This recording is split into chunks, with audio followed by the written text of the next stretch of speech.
আচার্য exclusive চ্যানেলে তোমাদের সকলকে স্বাগত জানাই। আজকে তোমাদের ক্লাস 10-এর এবিটিএ টেস্ট পেপার থেকে ইতিহাস থেকে পেজ নম্বর 345 থেকে যে সমস্ত 2 নম্বরের প্রশ্নগুলো আছে সেগুলোর অ্যান্সার নিয়ে আলোচনা করব। এর আগের ভিডিওতেই কিন্তু বাকি যে সমস্ত হিস্ট্রি থেকে কোশ্চেনগুলো ছিল, মানে সেট থেকে যে সমস্ত কোশ্চেনগুলো ছিল 345 পেজের আগে, সেগুলো কিন্তু আমি দিয়ে দিয়েছি। তাই যারা এখনও পর্যন্ত ওই ভিডিওগুলি দেখোনি তারা কিন্তু প্লেলিস্টে গিয়ে অবশ্যই দেখে নিতে পারো, কারণ তোমাদের ওই কোশ্চেনগুলোই সম্ভাব্য কোশ্চেন। আর যারা টেস্ট পেপার ফলো করছো ভালো করে, এবিটিএ টেস্ট পেপারটা, তারা অবশ্যই দেখতে পাচ্ছ যে ওই টেস্ট পেপারের কিছু কিছু কোশ্চেনগুলো কিন্তু কমন। ওইখান থেকে উদ্দেশ্য, কেন প্রতিষ্ঠা হয়েছিল, কবে প্রতিষ্ঠা হয়েছিল, কে প্রতিষ্ঠা করেছিল, এই কোশ্চেনগুলো কিন্তু বারবার রিপিট হচ্ছে। তাই অবশ্যই ওই কোশ্চেনগুলো ভালো করে দেখবে, আর তোমাদের একটা আইডিয়া হয়ে যাচ্ছে যে কোনখান থেকে কোশ্চেনগুলো কিন্তু আসতে পারে। ওই জায়গাগুলো কিন্তু খুব ভালো করে খুঁটিয়ে খুঁটিয়ে পড়বে, কারণ তোমাদের 2 নাম্বার থেকে 11টা কোশ্চেন, মোট 16টা কোশ্চেন থাকছে, করতে হচ্ছে কিন্তু 11টা। তাই 22 নম্বরের ওপর কিন্তু ভালো করে জোর দিতে হবে। আর হিস্ট্রির কোশ্চেন কিন্তু এতটা সহজ হয় না, তোমরা নিশ্চয়ই জানো। আর দেখতে দেখতে 1 মাস বাকি, খুব ভালো করে মন দিয়ে পড়ো। আর এই কোশ্চেনগুলো যে দিচ্ছি এগুলো কিন্তু খাতায় নোট ডাউন করে ভালো করে পড়বে। 1 নম্বর কোশ্চেন দেখো, ফটোগ্রাফিকে পুরোপুরি নিরপেক্ষ উপাদান মনে করা হয় না কেন? অ্যান্সার দেখো, সাধারণ অর্থে সূর্যের আলো কিংবা কৃত্রিম আলোকে ব্যবহার করে কোনো বস্তুর প্রতিবিম্ব আঁকার যান্ত্রিক পদ্ধতিকে কিন্তু ফটোগ্রাফি বলা হয়। অর্থাৎ সহজ করে বলতে গেলে ক্যামেরায় তোলা যে ছবি, সেই ছবিকেই কিন্তু আমরা ফটোগ্রাফি বলি। আর ক্যামেরায় তোলা ছবি সবসময় কিন্তু সঠিক দৃশ্য প্রকাশ করে না।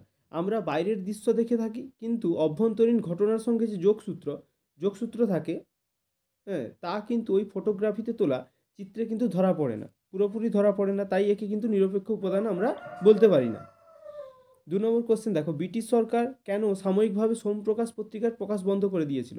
এই কোশ্চেনটা কিন্তু প্রায় 4টা থেকে 5টা সেটে ইতিমধ্যে কিন্তু রিপিট হচ্ছে। এই কোশ্চেনটা কিন্তু খুব ইম্পর্টেন্ট কোশ্চেন, দেখতে পাচ্ছ তোমরা। অ্যান্সার দেখো, সংবাদ পরিবেশন, জনমত গঠন এবং জাতীয়তাবাদের উদ্ভব ও বিকাশে সংবাদপত্রের গুরুত্ব অপরিসীম। সোমপ্রকাশ পত্রিকাও অনুরূপ ভূমিকা পালন করে। প্রকাশনা স্থগিত হওয়ার কারণ কী ছিল? না, 1875 খ্রিস্টাব্দে বড়লাট লর্ড লিটন দেশীয় মুদ্রণ আইন পাস করেন। এর দ্বারা সরকারের সমালোচনা প্রকাশ করে এমন দেশীয় সংবাদপত্রগুলিকে নিষিদ্ধ করা হয়। এই কারণে বাংলা ভাষায় প্রকাশিত সোমপ্রকাশ পত্রিকার প্রকাশনা কিন্তু বন্ধ থাকে। পরে 1880 খ্রিস্টাব্দ থেকে এটি পুনরায় প্রকাশিত হয়, কিন্তু ধীরে ধীরে এর জনপ্রিয়তা কমতে থাকে এবং অবশেষে 1898 খ্রিস্টাব্দে এর প্রকাশনা বন্ধ হয়ে যায়। 3 নম্বর কোশ্চেন কী বলছে? নারী শিক্ষা বিস্তারে রাধাকান্ত দেবের ভূমিকা কী ছিল? না, বাংলায় নারী শিক্ষা বিস্তারে রাধাকান্ত দেবের ভূমিকা বিশেষ উল্লেখযোগ্য। নারী শিক্ষা প্রসারের চেষ্টা, নারী শিক্ষা প্রসারে রাধাকান্ত দেব আন্তরিকভাবে আগ্রহী ছিলেন। তিনি 1812 খ্রিস্টাব্দে স্ত্রী শিক্ষা বিধায়ক নামে একটি গ্রন্থ রচনা করেন। এতে প্রমাণ করেন যে নারী শিক্ষা হিন্দু আদর্শ ও ঐতিহ্যের পরিপন্থী নয়। 1817 খ্রিস্টাব্দে ডেভিড হেয়ারের উদ্যোগে ভালো স্কুল পাঠ্য বই তৈরি করার জন্য ক্যালকাটা স্কুল বুক সোসাইটি প্রতিষ্ঠিত হলে রাধাকান্ত দেব তার অবৈতনিক সম্পাদক পদে নিযুক্ত হন। 1819 খ্রিস্টাব্দে তার উদ্যোগে প্রতিষ্ঠিত হয় ক্যালকাটা ফিমেল জুভেনাইল সোসাইটি। 4 নম্বর কোশ্চেন দেখো, একাডেমিক অ্যাসোসিয়েশন গঠনের উদ্দেশ্য কী ছিল? একাডেমিক, স্পেলিংটা মিস্টেক আছে, একটু কারেকশন করবে। একাডেমিক অ্যাসোসিয়েশন 1828 সালে ডিরোজিওর উদ্যোগে কিন্তু প্রতিষ্ঠিত হয়। এর উদ্দেশ্য কী ছিল? 1 নম্বর হচ্ছে কুসংস্কার ও অন্ধবিশ্বাস দূরীকরণ। 2 নম্বর বিজ্ঞানসম্মত বিজ্ঞান মনস্কতা ও যুক্তিবাদের প্রসার ঘটানো। 3 নম্বর কি না, সাহিত্য, স্বদেশপ্রেম ইত্যাদি বিষয়ে বিতর্ক ও আলোচনা করা। 5 নম্বর কোশ্চেন দেখো, সন্ন্যাসী ও ফকির বিদ্রোহের ব্যর্থতার 2টি কারণ কি? ভূমিকা দেখো, 1763 খ্রিস্টাব্দ থেকে 1800 খ্রিস্টাব্দ পর্যন্ত সন্ন্যাসী ফকিররা গেরিলা যুদ্ধের মাধ্যমে ইংরেজ সেনাদের বারংবার বিপর্যস্ত করে তুললেও শেষ পর্যন্ত তারা লক্ষ্যে পৌঁছতে কিন্তু ব্যর্থ হয়। ব্যর্থতার কারণ কী ছিল? না, সন্ন্যাসী ফকির বিদ্রোহের ব্যর্থতার উল্লেখযোগ্য কারণগুলি হলো: 1 নম্বর কারণ হচ্ছে নেতৃত্বে দুর্বলতা। সন্ন্যাসী ও ফকির বিদ্রোহের উল্লেখযোগ্য কিছু নেতৃত্ব থাকলেও ভবানী পাঠক ও মজনু শাহের মৃত্যুর পর যোগ্য নেতৃত্বের অভাবে এই বিদ্রোহ কিন্তু দুর্বল হয়ে পড়ে। আর 2 নম্বর কি না, সঠিক পরিকল্পনার অভাব। সন্ন্যাসী ও ফকির বিদ্রোহে উত্তরবঙ্গ ও অন্যান্য জায়গায় সঠিক পরিকল্পনা গৃহীত হয়নি। 6 নম্বর কোশ্চেন দেখো, নীল বিদ্রোহ বাংলার শিক্ষিত মধ্যবিত্ত শ্রেণীর ভূমিকা কী ছিল? এই কোশ্চেনটা কিন্তু 4 নম্বরের আকারেও কিন্তু আসতে পারে, তাই একটু আমি বড় করে দিয়েছি, তোমরা কিন্তু অবশ্যই দেখে নেবে। সূচনা কিনা 19বিংশ শতকে বাংলায় সংগঠিত কৃষক আন্দোলনগুলির মধ্যে অন্যতম ছিল কিন্তু 1859 থেকে 60 খ্রিস্টাব্দের মধ্যে নীল বিদ্রোহ। এই বিদ্রোহ বাংলায় নীলকর সাহেবদের অত্যাচারের অত্যাচারেরা অত্যাচারের প্রতি সান্দ্রে দায়ের মধ্যে ব্যাপক প্রভাব বিস্তার করেছিল। অত্যাচারের প্রতিবাদে কৃষকগণ নীল চাষি যে তারা কিন্তু শুরু করলেও তা বাংলায় তথা ভারতের মধ্যবিত্ত শ্রেণীর জাগরণ নীল বিদ্রোহের ব্যাপকতা সমকালীন বাংলার শিক্ষিত মধ্যবিত্ত শ্রেণীর মানুষের মনে এক জাগরণের সৃষ্টি করেছিল। এই বিদ্রোহে প্রথম ব্যাপকভাবে মধ্যবিত্ত শ্রেণীর ব্রিটিশ সরকারের বিরুদ্ধে রুখে দাঁড়িয়েছিল, যা এর পূর্বে অন্য কোনো কৃষক আন্দোলনে দেখা মেলেনি। 2 নম্বর কি না লেখকদের ভূমিকা। এই বিদ্রোহে লেখকদের ভূমিকা কী ছিল না বিভিন্ন লেখক তাদের লেখনীর মাধ্যমে নীল বিদ্রোহ সম্পর্কে মানুষকে সোচ্চার হয়ে উঠতে সাহায্য করেছিলেন। যেমন হচ্ছে দীনবন্ধু মিত্র তার নীলদর্পণ নাটকে তৎকালীন নীলকর সাহেবদের অত্যাচার ও নিষ্পেষিত নীল চাষিদের দুর্দশার চিত্র তুলে ধরেছেন। এছাড়া মাইকেল মধুসূদন দত্ত কর্তৃক ইংরেজিতে অনুদিত নীলদর্পণ নাটক বঙ্কিমচন্দ্রের লেখাও তিনি কিন্তু বিদ্রোহীদের উৎসাহিত করেছিলেন। আইনজীবীদের ভূমিকা কী ছিল না প্রসন্ন কুমার ঠাকুর শম্ভুনাথের মতো খ্যাতনামা আইনজীবী নীলকর সাহেবদের বিরুদ্ধে কিন্তু গণপ্রতিরোধ গড়ে তোলার ডাক দেয়। 4 নম্বর দেখো পত্রিকার সম্পাদকের ভূমিকা কী ছিল না নীল বিদ্রোহকে সমর্থন করে যে সকল পত্রিকা ও তার সম্পাদকগণ সোচ্চার হয়েছিলেন তাদের মধ্যে অন্যতম ছিল হিন্দু প্যাট্রিয়ট পত্রিকার সম্পাদক হরিশ্চন্দ্র মুখোপাধ্যায়। এছাড়া ঈশ্বর গুপ্তের হচ্ছে সংবাদ প্রভাকর অক্ষয় কুমার প্রমুখ। 7 নম্বর কোশ্চেন দেখো সভা সমিতির যুগ বলতে কী বোঝায়। 19 শতক ভারতের সাহিত্য সংস্কৃতি রাজনীতিতে এক নতুন যুগের সূচনা করে। সভা সমিতি সমূহ কি না বিভিন্ন প্রেসিডেন্সি শহরে এই সময় বহু বহু হচ্ছে সভা সমিতি গড়ে ওঠে।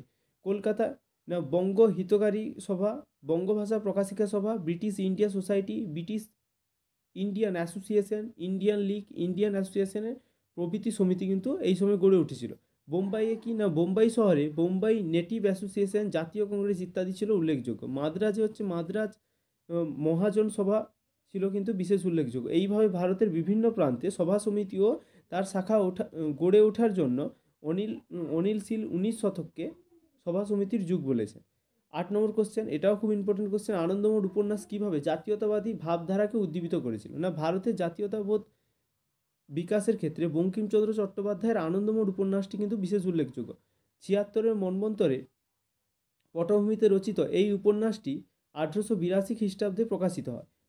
এক হচ্ছে সন্তান দল কি না সন্তান দলের আদর্শে দেশের যুব সমাজকে দেশের পরাধীনতার শৃঙ্খল মোচনের জন্য এগিয়ে আসার আহ্বান জানানো হয়। দেশীয় সংস্কৃতি কী ছিল না উপন্যাসে দেশীয় সংস্কৃতি ও ঐতিহ্যের ওপর গুরুত্ব দেওয়া হয়েছিল। বন্দে মাতরম সঙ্গীত যেটা এই সঙ্গীতটি স্বাদেশিকতার বীজমন্ত্র ছিল, বিপ্লবাদের প্রেরণা ও শক্তি ছিল।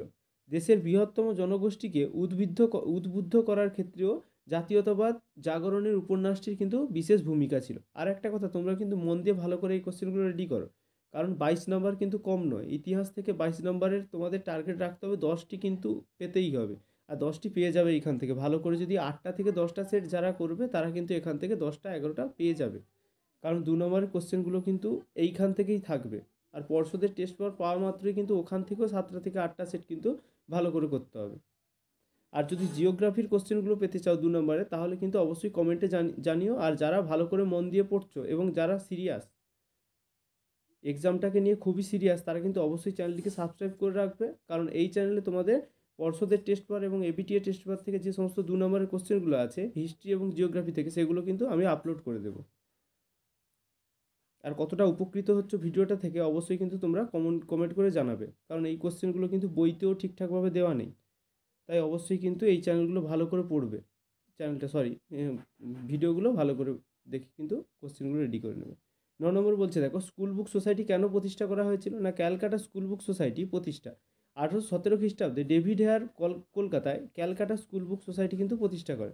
প্রতিষ্ঠার উদ্দেশ্য কি না ভালো পাঠ্য বই প্রকাশ। বেসরকারি উদ্যোগে অনেক বিদ্যালয় প্রতিষ্ঠিত হয়েছিল, কিন্তু ভালো পাঠ্য বই ছিল না। ডেভিড হেয়ার ইংরেজি ও ভারতীয় ভাষায় ভালো পাঠ্য বই প্রকাশ করে এই অভাব দূর করতে চেয়েছিলেন। শিক্ষার প্রসার ঘটানো। ডেভিড হেয়ার অল্প দামে আবার কখনো বিনামূল্যে বই দিয়েছিলেন। আসলে তার উদ্দেশ্য ছিল পাঠ্য বই প্রকাশ করে শিক্ষার প্রসার ঘটানো। 10 নম্বর কিনা নন্দলাল বসু স্মরণীয় কেন ভারতীয় চিত্রকলার ইতিহাসে নন্দলাল বসু এক স্মরণীয় ব্যক্তিত্ব। অবনীন্দ্রনাথ ঠাকুরের ছাত্র ছিলেন তিনি। 1922 খ্রিস্টাব্দে শান্তিনিকেতনের কলাভবনের অধ্যক্ষ হিসেবে নিযুক্ত হন কিন্তু নন্দলাল বসু। স্মরণীয় হওয়ার কারণটা কি? এক নম্বর কারণ দেখো, আর্ট স্কুলে পড়ার সময় তার আঁকা কিছু বিখ্যাত চিত্র হলো শোকার্ত, সিদ্ধার্থ, সতী, তারপর শিব সতী, ভীষ্মের প্রতিজ্ঞা ইত্যাদি। আর 2 নম্বর হচ্ছে লেডি হেরিংহ্যামের সহকারী রূপে অজন্তা গুহাচিত্র নকল করার কাজ করেন নন্দলাল বসু। রবীন্দ্রনাথ ঠাকুর ও অবনীন্দ্রনাথ ঠাকুরের বহু গ্রন্থের অলঙ্করণও করেন তিনি। 3 নম্বর কি না, স্বাধীন ভারতের সংবিধান গ্রন্থ তার চিত্র নির্দেশে অলঙ্কৃত। 11 নম্বর কোশ্চেন, এটাও খুব ইম্পর্টেন্ট কোশ্চেন, এটাও কিন্তু বারবার রিপিট হচ্ছে। 3 কাঠিয়া প্রথা কি? 1917 খ্রিস্টাব্দে বিহারের চম্পারণ জেলার 3 কাঠিয়া প্রথা কে কেন্দ্র করে মহাত্মা গান্ধীর নেতৃত্বে চম্পারণ সত্যাগ্রহ সংগঠিত হয়েছিল। 3 কাঠিয়া প্রথা, চম্পারণ জেলায় নীলকর সাহেবরা চাষিদের জোর করে প্রতি 1 বিঘা জমির 3 কাঠায় নীল চাষ করতে কিন্তু বাধ্য করত। আবার এই উৎপাদিত নীল চাষিরা কম দামে নীলকরদের কাছে বিক্রি করতে বাধ্য ছিল। এই প্রথাকেই কিন্তু 3 কাঠিয়া প্রথা বলা হয়।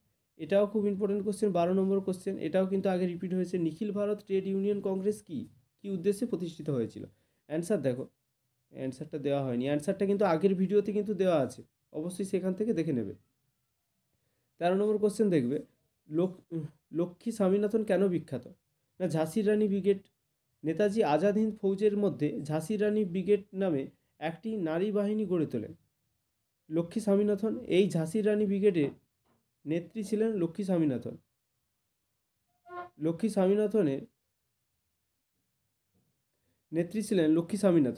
স্বামীনাথনের নেতৃত্বে ঝাঁসির রানী ব্রিগেড ভারত অভিযানে অংশগ্রহণ করেন।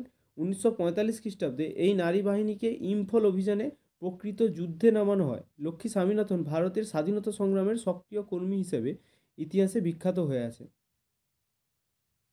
তারপরে কোশ্চেন দেখো, 14 নম্বর কোশ্চেন, অ্যান্টি সার্কুলার সোসাইটি কি?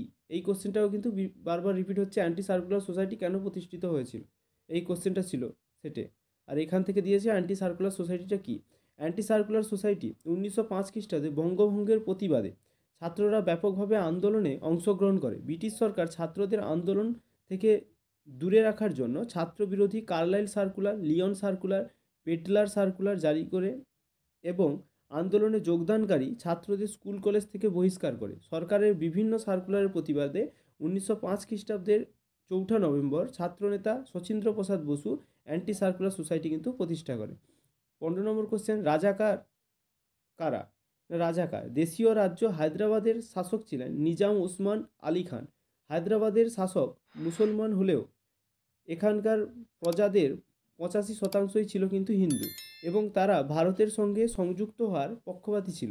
এই সময় নিজাম ওই হিন্দু প্রজাদের দমন করার জন্য একটি উগ্র সাম্প্রদায়িক সশস্ত্র বাহিনী গঠন করেন, যারা রাজাকার নামে কিন্তু পরিচিত ছিল। এই রাজাকার বাহিনী হায়দ্রাবাদের বিস্তীর্ণ অঞ্চলে সন্ত্রাসের রাজত্ব কায়েম করেছিল।